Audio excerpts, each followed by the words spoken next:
이 나폴레옹이 1804년에 황제로 즉위를 했는데요. 이때부터 서서히 나폴레옹은 권력에 도취되어 가기 시작합니다.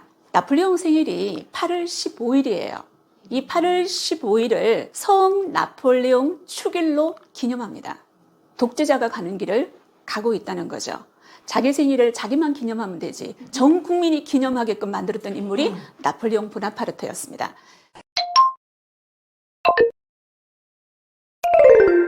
나폴레옹의 어릴 때 모습이죠. 나폴레옹도 이럴 때가 있었습니다. 그는 코르시카라는 작은 섬에서 거의 평민과 같은 하급 귀족의 아들로 태어났습니다. 그래서 파리로 유학 와서 파리 육군사관학교를 졸업했는데요. 그때 나이가 16살, 우리나라 나이로는 17살쯤 되겠죠.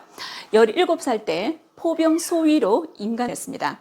그 포병 소위로 입지전적인 전설과도 같은 전쟁 영웅이 되었습니다. 그때가 프랑스 혁명 때였죠. 이 프랑스 혁명 때 프랑스의 영웅이 되었던 인물이 나폴레옹이었습니다. 나폴레옹은 1804년에 황제가 되었습니다. 신분제 사회에서 1%의 가능성도 없는 이 평민이 황제가 된다는 기적과도 같은 신화를 창조했던 인물이 바로 나폴레옹 보나파르트였습니다. 나폴레옹 보나파르트가 전성기를 맞이했을 때가 1810년, 11년 요때였었거든요. 그때 유럽 지도를 여러분들은 지금 보고 계십니다. 여기 보면은 색이 칠해져 있는 부분들이 있죠. 나폴레옹의 발 아래 무릎을 꿇었던 유럽 각국입니다. 그런데 단 한 나라만 나폴레옹 앞에서 무릎을 꿇지 않았습니다. 어떤 나라일까요? 그렇습니다. 영국이었습니다.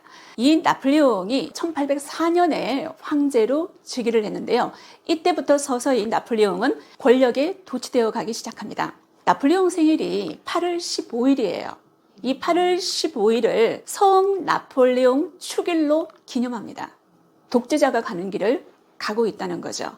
자기 생일을 자기만 기념하면 되지. 전 국민이 기념하게끔 만들었던 인물이 나폴레옹 보나파르트였습니다. 그런데 이 나폴레옹은 이 거대한 제국을 자신의 핏줄, 자신의 아들한테 물려주고 싶었습니다.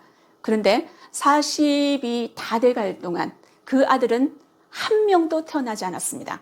그래서 그의 첫째 부인 조세핀하고 이혼을 결심합니다. 조세핀의 나이가 45이 넘었거든요.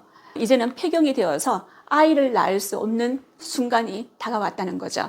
조세핀도 말없이 황후의 자리를 내려놓습니다. 그러면 두 번째 부인은 누구일까요? 오스트리아에서 왔죠. 마리 루이즈입니다. 여러분, 파리 시민들이 좋아했을까요? 나폴레옹이 마리 루이즈와 결혼했다는 소식을 듣고 파리 시민들의 반응은 굉장히 심드렁했는데요. 왜 그랬을까요? 이런 반응이었습니다. 또 오스트리아 여자야? 또 오스트리아 여자야라는 이 말에서 여러분들은 누가 떠오르십니까? 그렇죠. 루이 16세의 왕비였던 마리 앙뚜아네트가 떠올려지실 겁니다. 마리 루이즈를 통해서 프랑스 국민들은 마리 앙뚜아네트를 떠올렸다는 거죠. 민심과 점점 괴리되는 나폴레옹의 모습입니다. 이런 상황에서 나폴레옹은 러시아 원정을 떠났는데요. 그 러시아 원정의 배경부터 한번 살펴보도록 하겠습니다. 여러분, 러시아의 유명한 작곡가 있죠? 혹시 기억나는 인물 있으십니까? 그렇죠. 바로 차이콥스키입니다. 이 차이콥스키의 1812년 소곡이라는 음악을 들어보셨습니까? 이 1812년 소곡의 배경이 바로 나폴레옹 몰락을 기념했다는 겁니다. 러시아에서는 이 러시아 원정에 대해서 굉장히 큰 의미를 두고 있는데요. 러시아 원정이라고 얘기를 하지 않고 조국 전쟁이라고 이야기할 만큼 나폴레옹을 방어해냈다는 데에서 굉장히 큰 자부심을 가지고 있습니다. 그 자부심에서 이 음악이 나왔는데요. 또 러시아 원정을 배경으로 한 작품 하나 여러분한테 소개해드리겠습니다. 러시아의 대문호 톨스토이의 전쟁과 평화입니다. 이 전쟁과 평화도 러시아 원정을 배경으로 하고 있습니다. 모든 유럽 국가가 나폴레옹의 발 아래 무릎을 꿇었다지만 한 나라는 무릎을 꿇지 않았다 그랬죠. 그 나라 영국이었습니다. 그래서 이 영국과 결전을 벌이게 되는데요. 프랑스와 스페인 연합함대가 이 영국의 넬슨 제독과 한판 붙게 된다는 거죠. 여러분 다 아시다시피 이 영국의 넬슨 제독에게 프랑스와 스페인 연합군대는 아주 처참하게 패배를 합니다. 그러면 어떻게 하면 영국을 굴복시킬까? 여기에 나폴레옹의 모든 정신이 집중이 되겠죠. 그래서 나폴레옹이 무력으로 영국을 굴복하지 못할 바에는 경제력으로 굴복시키겠다. 그래서 단행했던 명령이 바로 대륙봉쇄령이었습니다. 이 대륙봉쇄령은 1806년에 단행되었는데요. 유럽 어느 나라도 영국과 물건을 사고 팔아서는 안 된다는 조항입니다. 여러분, 지도를 통해서 이 봉쇄령에 참여한 나라, 유럽 대부분의 모든 국가들이 영국과는 절대로 무역을 하지 않겠다. 나폴레옹의 심기를 거슬리기가 싫었겠죠.